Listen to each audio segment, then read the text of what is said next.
César Augusta, la actual Zaragoza, es la única ciudad romana cuyo nombre coincide con el del emperador romano que la fundó, César Augusto. Los restos arqueológicos de esta etapa de su historia están diseminados por todo el casco histórico y podemos visitarlos gracias a la red de museos que se han creado para su disfrute, interpretación y conservación. Son los llamados Museos de la Ruta César Augusta y son los siguientes: Foro, Puerto Fluvial, Termas Públicas y Teatro.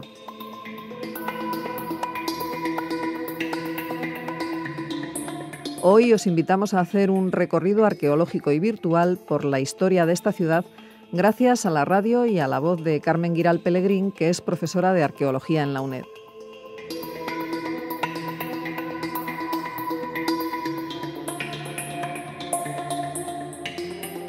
Muy buenas madrugadas a todos los oyentes y un saludo siempre muy especial a los estudiantes de las asignaturas de Arqueología y de Historia de la Cultura Material del Mundo Clásico. Este año continuamos con el ciclo iniciado el pasado curso, en el que presentamos los principales rasgos de la arqueología de Tárraco, capital de la provincia tarraconense. En el programa de hoy hablaremos de la colonia Caesar Augusta. La actual ciudad de Zaragoza guarda en su subsuelo los vestigios de distintas ciudades. La primitiva Salduye, ciudad ibérica que ha dejado pocos vestigios arqueológicos, pero que se conoce por las acuñaciones monetarias y por las fuentes escritas. La romana Caesar Augusta, la musulmana Medina Albaida, Samcusta y posteriormente la ciudad que se define tras la conquista cristiana en el 1119 y a lo largo de los tiempos modernos hasta la actualidad. Esta continuidad milenaria del poblamiento ha repercutido lógicamente en la conservación del patrimonio, del que en la actualidad resultan visibles solo algunos restos romanos. Los lienzos de la muralla, el teatro, las infraestructuras del foro, una reducida parte de las termas públicas, algunas domus y las distintas necrópolis que jalonaban la salida de la ciudad. Las referencias escritas más antiguas sobre la ciudad de Zaragoza se las debemos a Plinio en su obra Naturalis Historia. Nos habla de la existencia de una ciudad ibérica de la tribu de los sedetanos que se conocía con el nombre de Salduye. Sin embargo, las excavaciones nos han permitido comprobar la existencia de antecedentes mucho más antiguos y que se remontan al Neolítico final.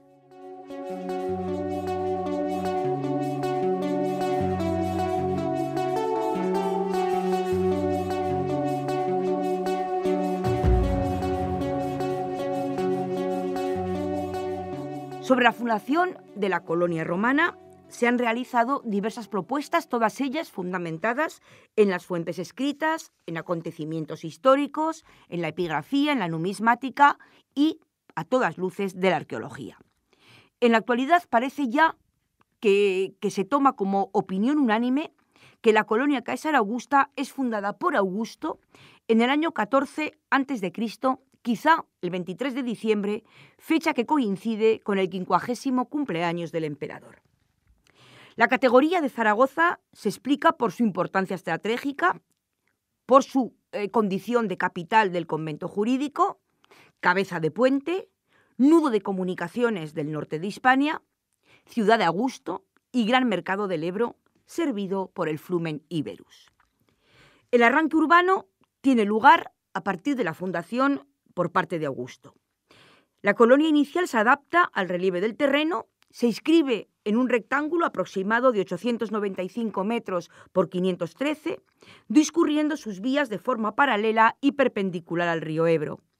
Y se puede deducir este trazado siguiendo el trazado de las cloacas y de la ubicación de las puertas. El primer foro debía situarse en la zona de cruce de las dos vías máximas, el Cardo y el Decúmanus, en uno de cuyos lados se descubrió un ambiente basilical. En la misma zona se descubrieron también los apoyos de un gran pórtico con doble columnata y es en este foro donde pudieron ubicarse las estatuas de Augusto y de sus hijos adoptivos Cayo y Lucio, que se representan en uno de los dupondios de la colonia. Desde el comienzo de la urbanización se saneó toda la orilla del Ebro, sobre todo en la parte de su encuentro con el río Huerva. Para ello se utilizó un sistema de drenaje con ánforas, como confirman los recientes hallazgos que se consideran en cerca de 1 millón de recipientes, aportando una seguridad en el suelo de una importante faja de terreno y que se constituye como zona de expansión del área urbana. En la zona donde se ubica actualmente la Basílica del Aseo, se levantó un reducido maquelum que se fecha en el primer decenio a.C. Consiste en una plaza rectangular rodeada de un pórtico doble en el que se ubican las tiendas y con una fuente en el centro de la plaza.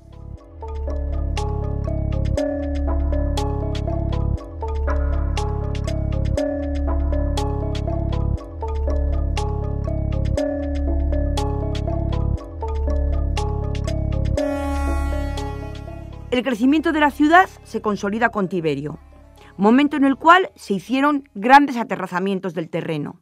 Se levanta entonces el gran foro de la colonia, sepultando a casi 4 metros de profundidad el primer mercado de Augusto. A los lados se abren pórticos y tiendas y en el lado sur se alza un imponente edificio religioso que curiosamente se sitúa bajo el actual templo del Aseo. También de este momento es el teatro, concebido a partir del esquema del Teatro de Marcelo de Roma, con una gran área porticada tras el edificio y con capacidad para cerca de 5.000 espectadores.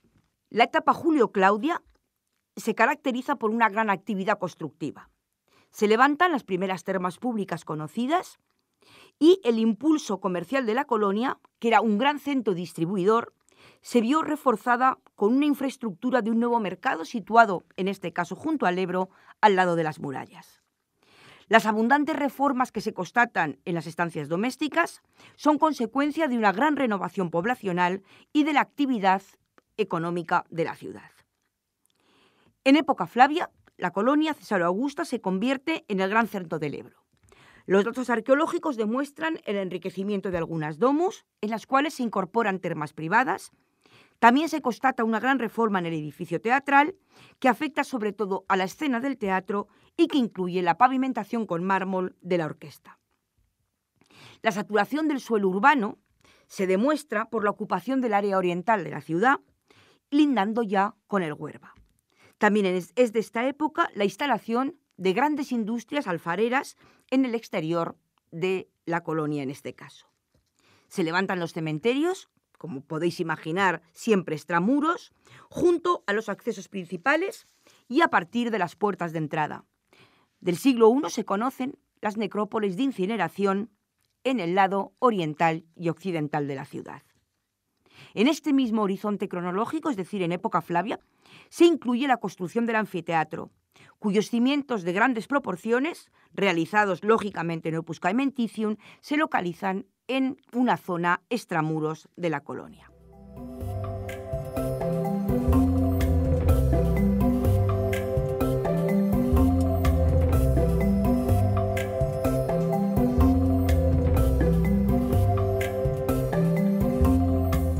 En el siglo II, la ciudad está ya plenamente desarrollada y tras esta fase de florecimiento del periodo alto imperial comienza su decadencia a finales del siglo III y la arqueología así lo demuestra. Los edificios públicos comienzan su ruina, aunque el dinamismo de la ciudad se demuestra en otros elementos, como la construcción de las murallas, de cuerpo interior de Opus Caementicium con revestimiento exterior de sillería. También es en este momento cuando se edifican grandes mansiones urbanas decorados con imponentes mosaicos como el de Orfeo o el Triunfo de Baco.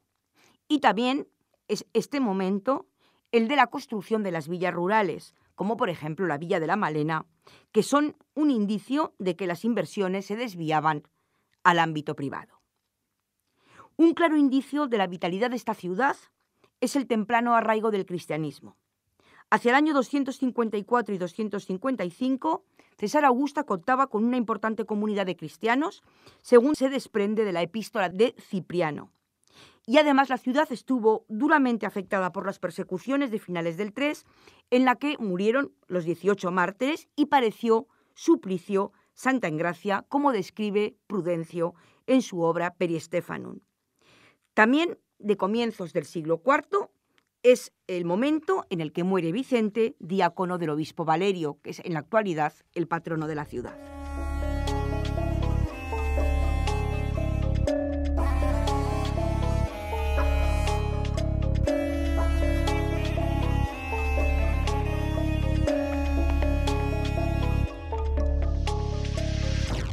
En los primeros años del siglo IV, cuando ya estaba legalizado el cristianismo, se constata un importante cementerio paleocristiano en la zona de la actual Santa Engracia, en el que se hallaron los riquísimos sarcófagos esculpidos importados directamente de Roma y que llegaron a la ciudad a través del río Ebro.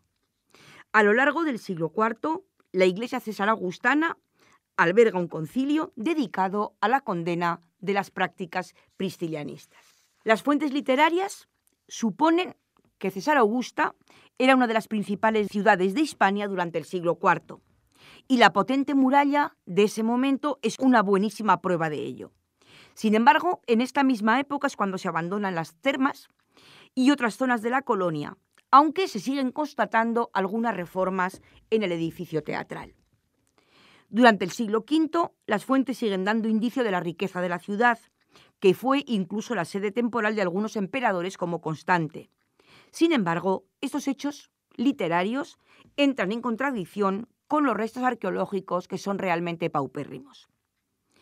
En el año 472, la ciudad es definitivamente conquistada por el ejército visigodo, liderado por el conde Gauterico, y el siguiente paso en la historia de la ciudad es la conquista por los musulmanes, que la denominan Albaida, la Blanca, por el reflejo del sol en sus murallas.